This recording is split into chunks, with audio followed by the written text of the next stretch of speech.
are also under the surface. The pattern of the water is moving towards you, and eventually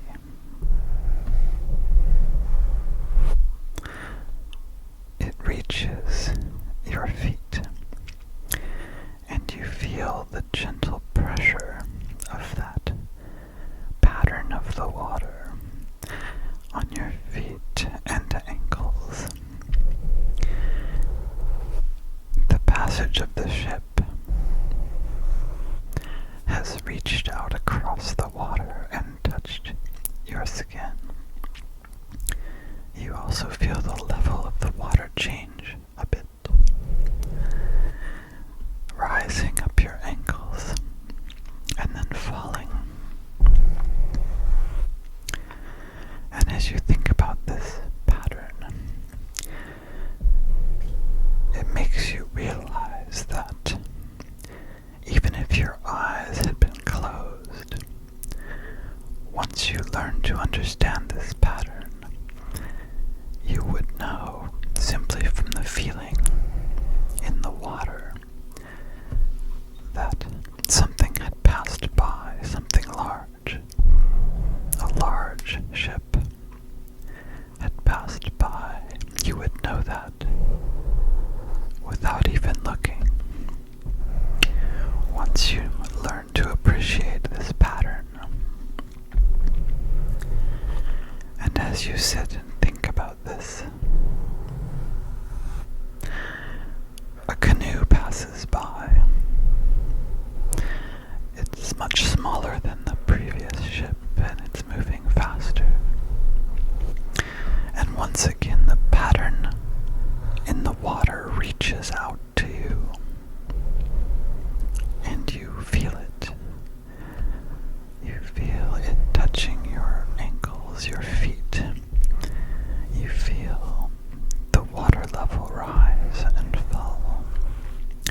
And you understand that while there is a similarity between the pattern of the canoe and the pattern produced by the ship, you can tell the difference. So if you were to sit here with your eyes closed, and you felt one or the other of those patterns, you would know, oh, this one was a canoe. This other one, this one was a ship. This information is communicating some interesting facts to you. And even if a duck lands in the water and it makes a quick splash and smaller ripples travel across the water, and you feel them on your skin, on your feet, on your ankles, you would know this was neither a ship nor a canoe. This was something smaller and lighter, a duck. You can tell all these things apart from the feeling in the water. You don't have to see it. You don't have to hear it. You can tell the difference in the pattern of the vibrations in the water.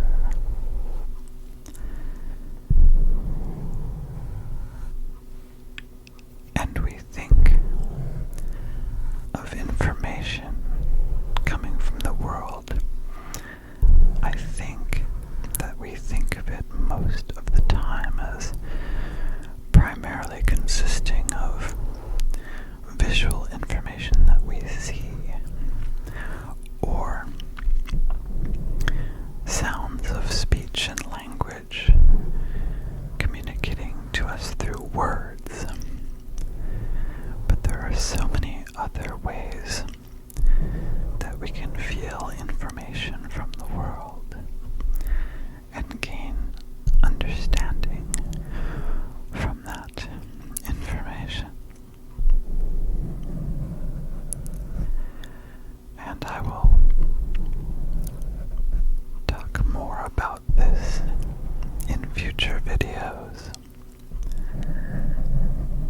and we can explore different ways of experiencing the world, different ways of perceiving, many ways of being mindful of our surroundings in a very relaxing way that also can enhance our understanding. And until then, just relax and notice what kind of information you are feeling from the world, not just from this video, but in general. What can you feel?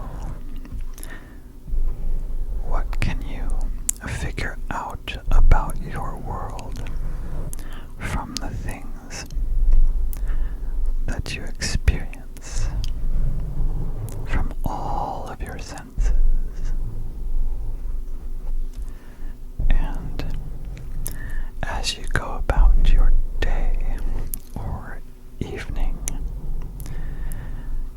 you can play with this idea and see where it